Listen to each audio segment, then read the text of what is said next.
Welcome everybody to the Minnesota Vikings franchise on Madden 23. We actually have a game at the Tottenham Hotspur in this episode, so we're not simming this one. I want to see the stadium and just have that experience. We won't come across that very often. I imagine that in future seasons they might not even put London games on the schedule. But one thing I wanted to talk about before we get into the game today is the salary situation with this team. And us taking on New Orleans, I mean, it's a good fit because both teams really aren't in the best of cap situations, and New Orleans has become notorious in recent years for their salary cap manipulation, the goofy contract they've given Taysom Hill, and all kinds of things they've done to keep the team under the cap, but also trying to compete for playoffs. Now, the Vikings this year, they've done their own work to try and become a team that can hopefully compete for a playoff spot. And I'm guessing there's going to be some differences between these deals in Madden and real life, because Madden's system is incredibly simple and it doesn't account for things like bonuses and, salary guarantees. It's just signing bonus, which is guaranteed money, your years, and your base salary. And there's not a whole lot you can do in Madden, but contracts get pretty interesting in real life. The one I want to talk about here is Za'Darius Smith. This is the one that's going to be most incorrect to his real deal. Now, if you were to just see like an Ian Rappaport tweet come across, you would see that the Vikings signed Za'Darius Smith this year to a 3-year contract worth $42 million. The Vikings managed to sign Za'Darius to this deal, and his cap number this year is only $3.1 million. How do they do that? Basically, Za'Darius this season has a $1.4 million base salary, and in years 2 and 3 of the contract, it goes to $9.4 and $14.4 million. Very little of this money is guaranteed, and the Vikings in real life can cut him next year, and basically they'll lose $1.6 million in 2023 and 2024. And that's kind of what you're expected to do with these kinds of deals. So the Vikings are already borrowing $1.6 million from future years to have Za'Darius Smith this year at this Frankenstein cap number of $3.17 million. I can pretty much guarantee you the Vikings are cutting Za'Darius Smith in real life next year, but I'm not sure in Madden it's going to be that easy. I think we're going to have to eat some dead cap, a lot more than the real Vikings, to make the same move. What teams do with the cap is really, really interesting. Right now, it looks like we're sitting on $20.9 million in cap space, and I think some of that should roll over next season. But I am imagining in Madden that I'm not going to be able to get out of that contract the way the Vikings may be able to in real life. Kirk Cousins, he's on a 2-year deal right now, so he's under contract in 2023. The hope is that we probably move on to a new quarterback in 2024. Now, Adam Thielen is also on a reworked deal, and his cap numbers are really high for a receiver entering his mid-30s. The Vikings are also able to get out of this deal next year if they want to. They'll have more dead money to deal with, but they've essentially created some short-sighted contracts. And this is the thing a lot of teams do when they're trying to win. They want to keep the window open if possible. So there are some big deals on this team for veterans. Now, if we get past the Kirk Cousins deal and now it's going to be like a rookie quarterback contract, you end up with like $30+ million of room you're just able to do whatever you want with. Now let's take a look at what players we have to think about for the end of year 1. And Alvin Tomlinson is first up here. Let's say we want to bring back Alvin Tomlinson, maybe for a 1-year deal. We're looking at $30 million in cap space for next year. Now, if we take this all the way down, we can see that space is truly more like 36, 37, which doesn't seem all that bad. However, that's without Dalvin Tomlinson under contract, Pat Pete, Alexander Madison, Garrett Bradbury. You get the idea. Let's see, what do we got here for Irv Smith? 3 years, 13.8. Yeah, that wouldn't be much. Like, I feel like Irv at 73 overall was a little bit low in here. I know we haven't seen him play in a year, but we should be able to sign him to a contract that's fairly team-friendly, depending on the motivations. We'll get to know more about that come week 6 when that becomes available for him. So I know in 2023 we have $38 million in cap room. I guess I don't have to click on a player. It's shown up in the right-hand corner. Now, consider I like to go into the season with around 5 to 10. In case of injury, I can sign somebody and have a little breathing room there. And I don't know if that's factoring in any rollover is the thing. So there are a couple intricacies here I still have to figure out. But if we knock it down to 30 million, say, because I want to carry 8 into the new season, you got to sign your rookies. We got to bring back a starting tackle, maybe starting corner. It really isn't that much room beyond this year. This is not a team that until Kirk Cousins is no longer the quarterback, that we're going to have the money to really spend in free agency. We've kind of already done that, and those players are on multi-year deals that we have to now deal with. What more do you need out of Kirk Cousins? Let's talk build chemistry here. We know Kirk is not going to do this on his own. He's not a game-changing quarterback. He's just a good quarterback that can put up good numbers, and he has, his moments. Like, I think Kirk has done some good things in his time in Minnesota. So how do we want to defend this Saints offense? Can I get an idea of their play calling here? If this is something we can use anyway. They are passing 58% of the time. I thought they might be a little more run heavy. I know they got Chris Olave, Michael Thomas. Is he still banged up in here? I'm not really sure. I think I want to try this defend outside run. We don't want Kamara getting outside and making big plays. The run defense has done well. Let's try to keep it that way. And then against the Saints defense, they run zone about 50% of the time. They do blitz a fair amount. I want to see Kirk open it up a bit more. I know this secondary can be really good, but we got really good playmakers too, and we're not going to play scared. So let's see if Kirk opens it up in this episode, and we can play a little bit differently than we have to start the year. Let's aim for, I don't like these goals all that much. 2 touchdowns for Kirk. Let's allow 20 points or less. And let's go for 350 yards. We've yet to lose a starter to injury in practice, and we're just a healthy team overall right now, so that's always nice. A few upgrades here before we get into the action. We got kicker Greg Joseph. He missed that kick against Arizona early last year, but really, he had a good season for the Vikings. Then there's Kene Nwangwu, and I really want to boost up some of this pass catching. I just think that probably starting next year, he's going to be playing a lot more often. And, if we end up having to replace Cook for whatever reason due to injury or whatever, I kind of want to see if Nwangwu can become a future starter. There are some ratings in place that make you confident, but the ball carrier vision has to get better soon. Same with the catching. And then we got Christian Darrisaw, and I think so far in Pass Pro, I've seen him get beat a few times, and that's gonna happen, but we gotta work on it. So here's New Orleans with Tyrann Mathieu now in New Orleans. Demario Davis, very good linebacker into his 30s. Cam Jordan, a lot of veterans here on this team. Michael Thomas at 29 years old. I think he is healthy and will be a huge test for us. Saw plenty of him in the Giants series.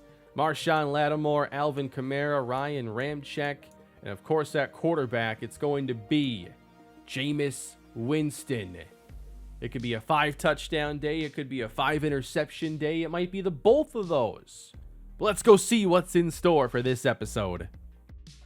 And here we are. I'm trying to find a picture of the stadium here. I want to see how accurate this is. But we've got ourselves some pretty good competition early on this schedule. We have a couple playoff hopefuls, a team that should compete for the NFC title in Green Bay. That's a nice little camera shot there. Yeah, here's the stadium here, Tottenham Hotspur. I know back a few Maddens ago they had London games in here. I'm not sure if they have in recent years. I haven't noticed them. And I never had anybody point out that I missed one or anything. So it's the Saints who are losing a home game here then, I suppose. I imagine maybe it won't feel like a home game for either team, but if it were going to be for one side, I know that in Europe there are a lot of Viking fans. So, Kamara out the gate. This is not good news. He's across the 45, and he starts the day with a run of 21 yards. What was the game plan, everybody? Defend the outside run. We already failed. First down now for Jameis Winston. He's throwing incomplete. That was close. Want to say that was Deontay Harris, the target. One of the smallest players on the field. Second down now for Winston. Plenty of protection as he's got a man open. Kamara. First down. Running with Kamara inside this time. And Armon Watts is there. Kamara's had good games this season, coming off 117, 3 touchdowns. We haven't really had a bad run defense day. The game we simmed against Detroit was probably the worst performance. 30 yards out now. Winston on target. That's Thomas. We really don't have anybody that's going to guard Mike at all. So I really hope we can get some pressure. This one's picked off by Patrick Peterson. And he is taken down at the 4-yard line. Winston picked off in the red zone. Pat Pete had one against the Eagles. How does he get this one now? Looked like it was just a bad throw, yeah. And for some reason, they have, like, receivers don't attack the ball if it's not on target.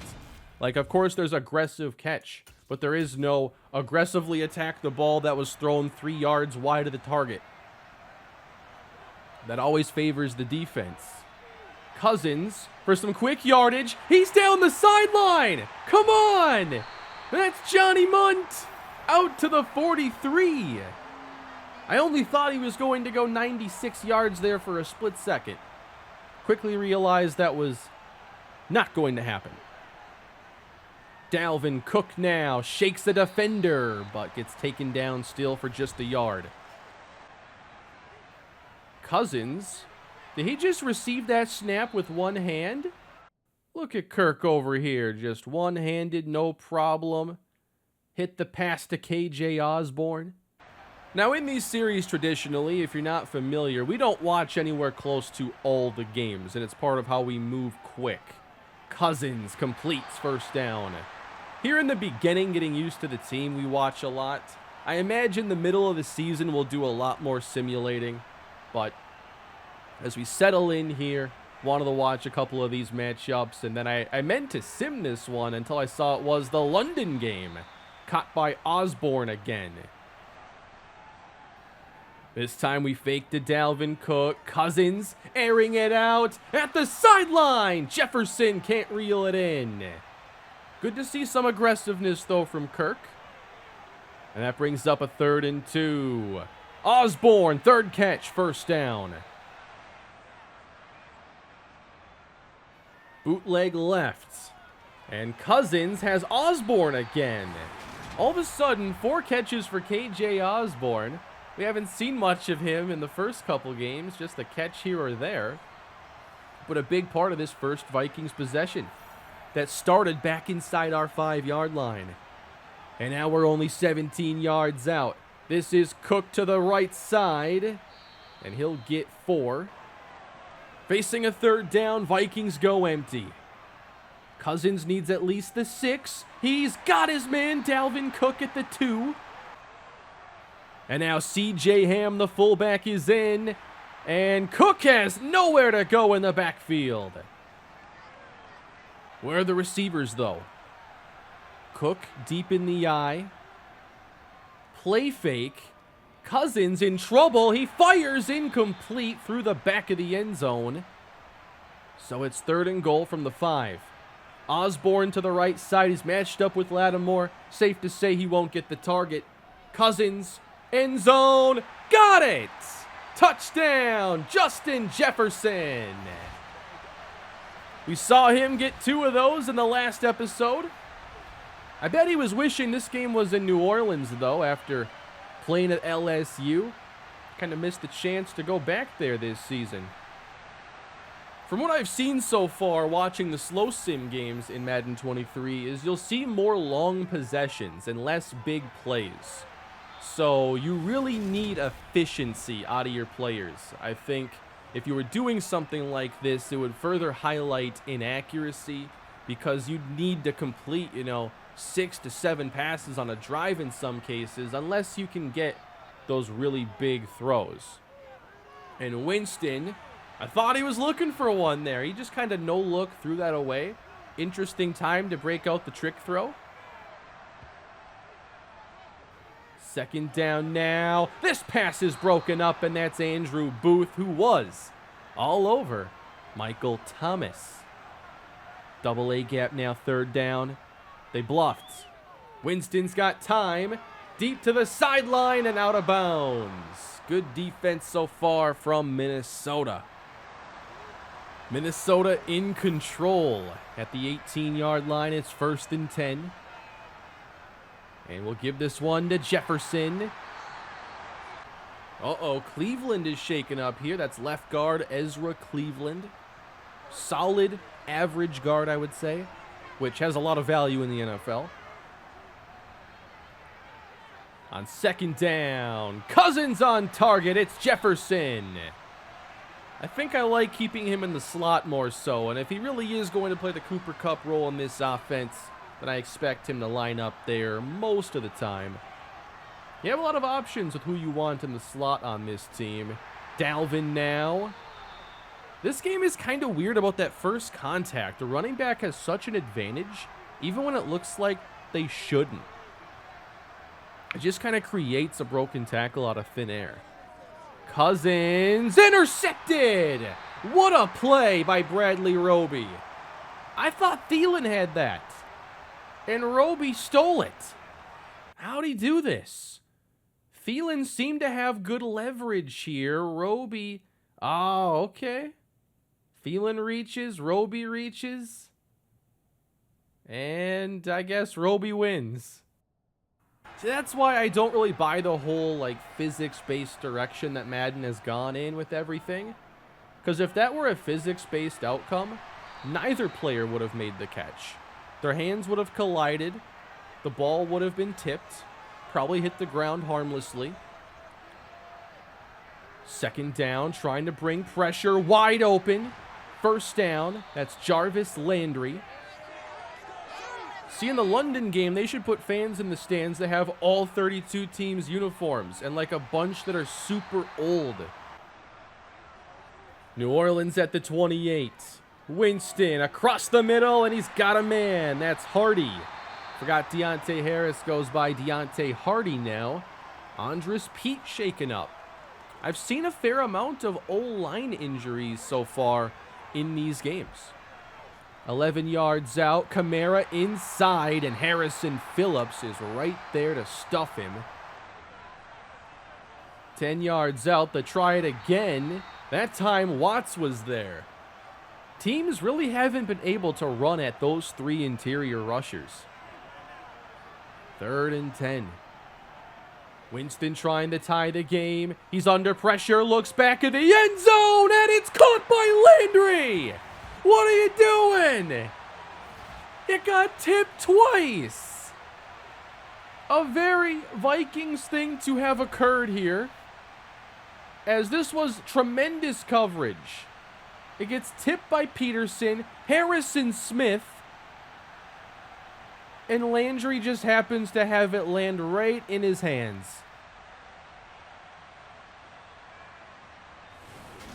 We had such a nice start going, too. Could have had a turnover right there. Instead, it's a tie game. Here we are, squandering an opportunity. But the Vikings are able to drive down the field on their next possession, again through the air. Dalvin Cook, a huge part of our passing game this season. And it's 7 apiece, Minnesota. Cousins with time. This one's caught. And it's Smith. I'm using the same regular playbooks, and we're not getting much in terms of rushing here. And I am able to have a lot of control over that, actually, for the user anyway. This one is caught by Herb Smith again. Like, I'll be changing the pass and run frequency within the playbook, but I'm trying to see kind of how they play. Just stalk. Jefferson is once again in the backfield. We saw him score from there last episode. Now on third down. This pass is caught by Irv Smith. Touchdown. Kirk Cousins with his second touchdown pass of the day, already achieving that goal. Seems like Cousins is good for 2 touchdowns every game. Saints get the ball back and immediately go 3 and out. Good punt though. And the Vikings get right back to work. An 8-yard run for Jefferson. Then a Garrett Bradbury penalty we have to overcome. Surprised we couldn't. Big catch there. Deontay Hardy and then Alvin Kamara to set up the Saints. 28 and 29 yards respectively. Both teams very pass heavy. And New Orleans trying to tie things up again. This is Kamara fighting forward. Last play before the 2-minute warning. Winston! Good throw, but defenders in the area jarred it loose. Third down for Winston. It's Kamara inside the 5. He'll head to the air again. Winston over the middle. That's Thomas, and he did not break the plane. And Jordan Hicks appears to be shaken up. So if he comes off the field, that's when rookie Brian Asamoah will enter. But Saints go jumbo. Not really. It's 2 receivers, 2 tight ends. Kamara lost the football, and it's scooped up. Can we return it? Not quite, but a big red zone takeaway once again. The Saints have a red zone interception, a fumble, and another play that should have been an interception. The Jarvis Landry touchdown. Turnovers really working in our favor. Already 5 touchdowns on the year for Jefferson. Love to see that. Plenty of time to get 6 here in this game. Vikings backed up again. And Cousins will hit Jefferson at the 15. Now a first down grab and a fumble from Thielen. It's taken by Chauncey Gardner-Johnson and the game is tied. Come on, guys. We have gifted them both of their touchdowns. We're responsible for every touchdown in this game. If this were an actual Viking game, I wouldn't be surprised. I'd just be disappointed. We go 3 and out to start the second half, and the Saints get it back. Have to feel like this is their new lucky stadium. So tired of this. Why are they even in this game right now? Troutman and Thomas combined to get them at the 31 here. And Jameis Winston trying to put New Orleans on top. This one's caught by Thomas. We bring pressure. It just doesn't seem to make a difference, though. That's Kamara. All it means is there's one less player in coverage. If we bring 4 or 5, it seems to net the same result. On third down, Kamara. See, he can put his shoulders down and go get the necessary yardage there. I like Kamara. He runs it again, and Phillips holds on to bring him down. It's a gain of 5. 3rd and 1. Again to Kamara. And he will earn those 2 yards and get the conversion. Trying to see if Hicks is out there right now. Can't really tell. Kendricks is. This looks to be a 1 linebacker package for us. Or a 1 off-ball linebacker. Winston knocked away by Harrison Smith. On 2nd and goal, on the screen, Kamara. Taken down by Patrick Peterson. I love his aggressiveness there. So Kamara's a little bit gassed, but he stays in for 3rd and goal. Saints trying to go up a touchdown. And they got it! Touchdown, Adam Troutman. And New Orleans has their first lead. Unbelievable. They beat Louis Cine on that play, too. A third down conversion to KJ Osborne has us in Saints territory. We'll probably watch the rest of the game here. The way I tend to go through these games is we watch the beginning, we sim some of the middle, but try to watch what seems to be important, and of course watch the end. We end up watching most of the game anyway, so. Gee, 7 rushes, 8 yards? It's really that bad today? This game is punishing the running games.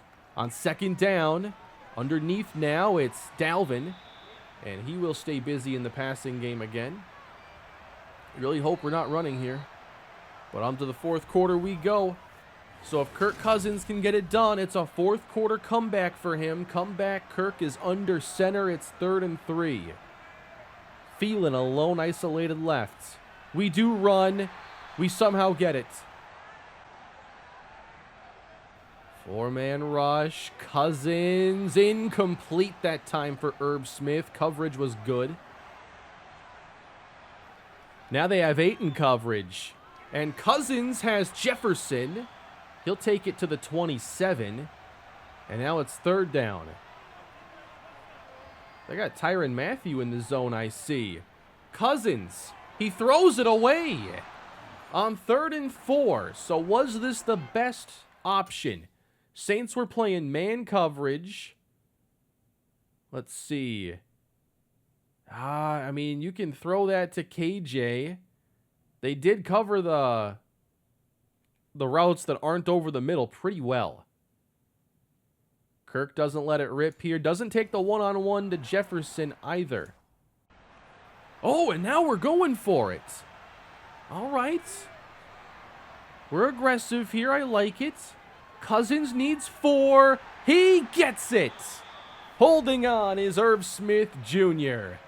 I wasn't sure about this one. So a busy day for Irv Smith and KJ Osborne today.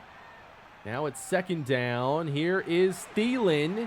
He fumbled earlier, and that's a gain of 10. Let's see if somebody can tie this game up now. 3rd and 1. 4 on the rush. Outside, caught by Smith. He's bumped out 1 yard shy. And now to tie this game up. Cousins, 3 wide, hands it. Cook will juke his way in. Touchdown.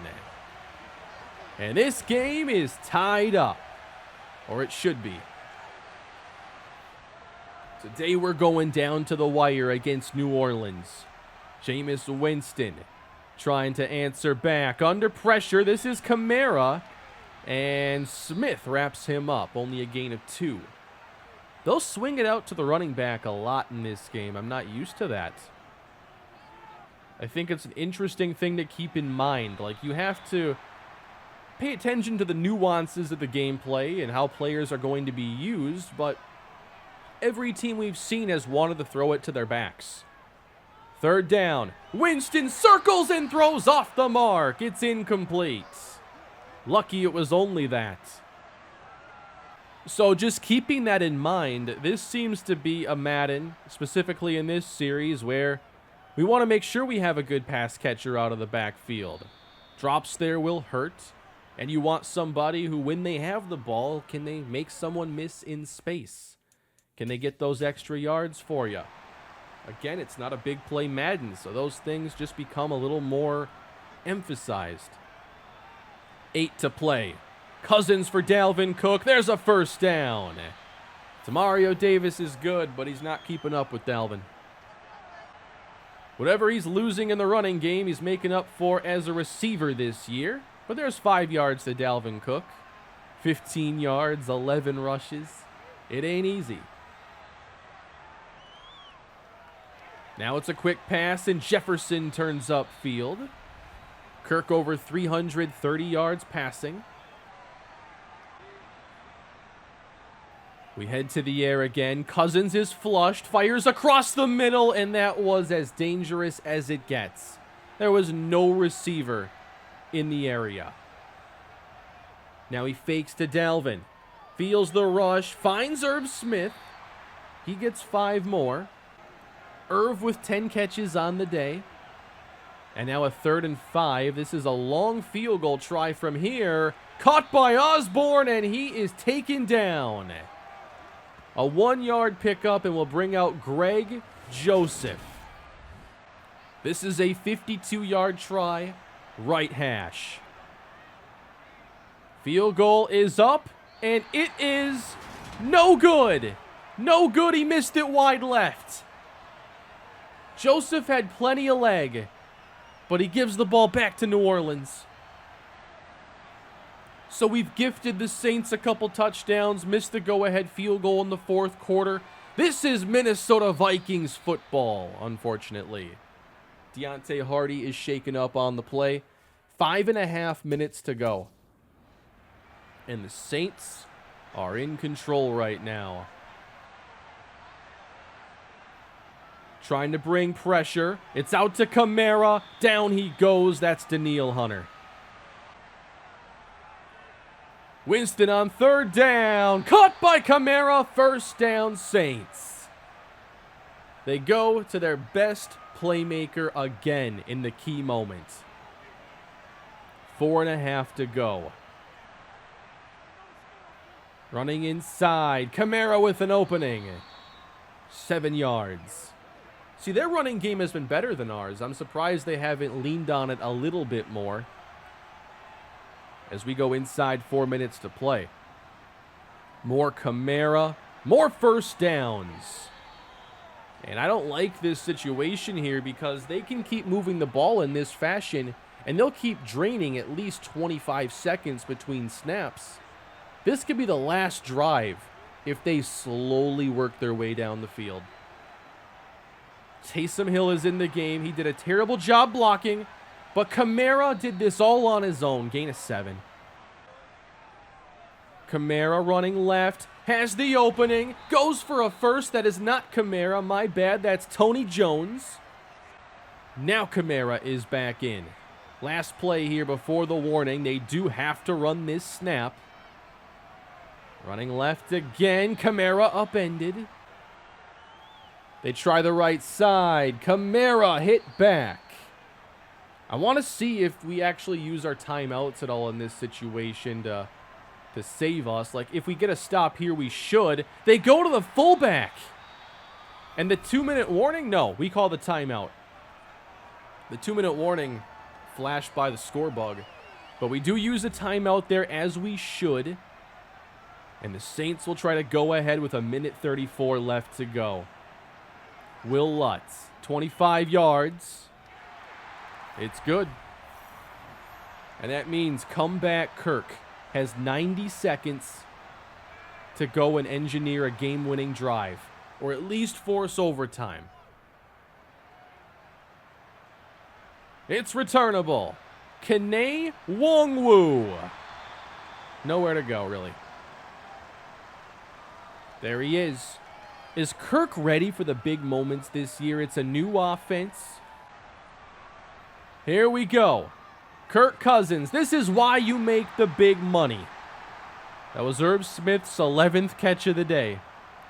Now on 2nd down, he almost got picked off, and he really should have. 3rd and 4. And they're pressing. Cousins needs the 31. Fires downfield. He's picked off. Not even close. It's the Honey Badger, Tyrann Mathieu. And this game is probably over. What did Cousins see to warrant a deep ball like that? He has not been throwing the ball downfield in most situations. They do press, and the coverage is good, but you see Jefferson there. He's breaking, but Cousins isn't even focused on him. This is just bad. He rushes this throw, wants Osborne, but you gotta be aware of where the safeties are. It's not totally over, but it's pretty close. 1 minute and 2 seconds to go. We can call 2 timeouts. Kamara, hit down. Running inside again. This time the opening is there, and Kamara runs the New Orleans Saints to a 3-1 start. Meanwhile, the Minnesota Vikings, who also began the year 2-1, had their chance in this game and completely gave it away. Terrible turnovers, a missed field goal as well, and the Vikings lose a very winnable game. I feel this was an important game for you to understand this franchise, if you're not familiar. Imagine waking up at 8:30 in the morning Central Time to watch that. It's 11:30 and you're already in a bad mood for the rest of your football Sunday. So Kirk is kind of doing the same thing every game. We have a quick pass offense, not really going for many big plays, and maybe I can take care of that a bit with the game planning. You know, if we're not calling the plays designed to get big chunks downfield, then we can't force it because you end up with interceptions like the one he just had. Kamara was great, though. He ran for 92 while we could not get going against a really good Saints run defense. I think they've been close to number one and had a good run defense for a while. Herb Smith was busy. KJ Osborne was busy. Just couldn't get to Jefferson and Thielen as much as we would like to. And once again, not much in the pass rush department. That has really been lacking for us. So what do we have today? A frustrating loss that brings the Minnesota Vikings to 500 on the season. I don't really have much to say about that. We have to get better as a team. Well, I'll tell you what, we didn't throw that interception at the end there as a team. One guy threw that pass, and one guy caught it, and it wasn't a guy on our team. Where'd you get the red undershirt anyway? How are the Chicago Bears 3-1 though? They have the number 8 offense in the NFL. Is there something I've missed here? Justin Fields has 10 touchdowns to 2 interceptions on the season. David Montgomery's having just a solid year so far. And Byron Pringle has been the difference maker. All right. They bring in a receiver from the Chiefs, and now they just can't stop scoring points. And also, I saw they've only allowed 4 sacks on the year. A lot of people that know more about offensive line play say this is the worst offensive line in the NFL, or at least bottom 5. Are we about to lose to them? Are you for real right now? The Bears are 4-1. 27-24. We lose 2 in a row. Now, Fields throws 3 more touchdowns. We get our 2 from Cousins. Montgomery has a decent day. Cook, decent. Adam Thielen, 6 catches in this game. Herb Smith, busy again. We kept Pringle in check, but it didn't matter. Amir Smith-Marset caught himself a touchdown.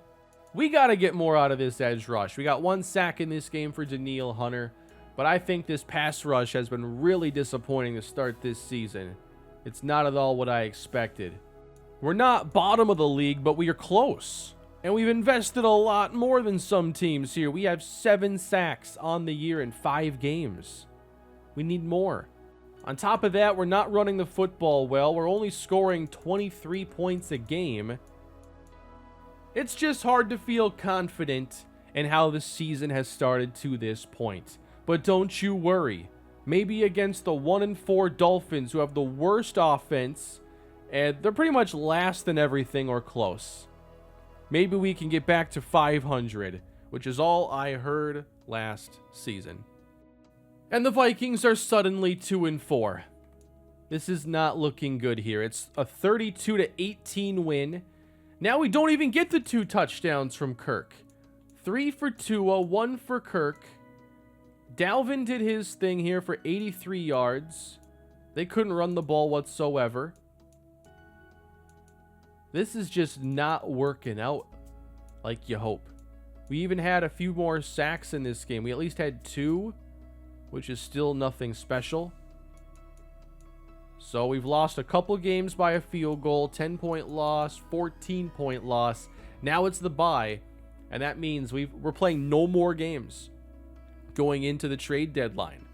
Coming out of it, we'll get the Cardinals, Commanders, Bills, Cowboys, Patriots. It doesn't feel like it's getting a whole lot easier. So do you start to consider making some kind of moves? It's possible. I mean, you can always use the trade finder now in the game and see, like, okay, what do teams think about Patrick Peterson, for instance, a veteran who might be able to help out somebody else if we are indeed, like, giving up on this season. Now, we might see some ridiculous returns here. Doesn't mean I'm taking them. If I think it's not realistic, it hurts the fun of the series, I'm not making the trade. So, these are actually more in favor of the CPU. But we have to make the call here if we're going to move on from a Patrick Peterson or if we're going to ride this out and see if we bounce back at all. At the very least, I think I would be interested in trading Alexander Madison and getting another running back some backup touches. So that's one thing we could do. Oh yeah, it's Garrett Bradbury's contract year as well. So if we were to offer to him, he's looking at 2 years, $11 million. Kind of fair. And possibly something I'd even offer. Just because, like, having to replace starting linemen isn't fun. But we'll just have to see. Maybe if we can get him on a team-friendly deal, we try to make it happen. I'm not going to make any offers right now, but it's just the kind of thing you have to pay attention to as we hit the trade deadline, and it's not looking like a good season for us. These have been close games. You can try to talk yourself into riding it out, but you got two teams here in the North that have started the season 5-1 also.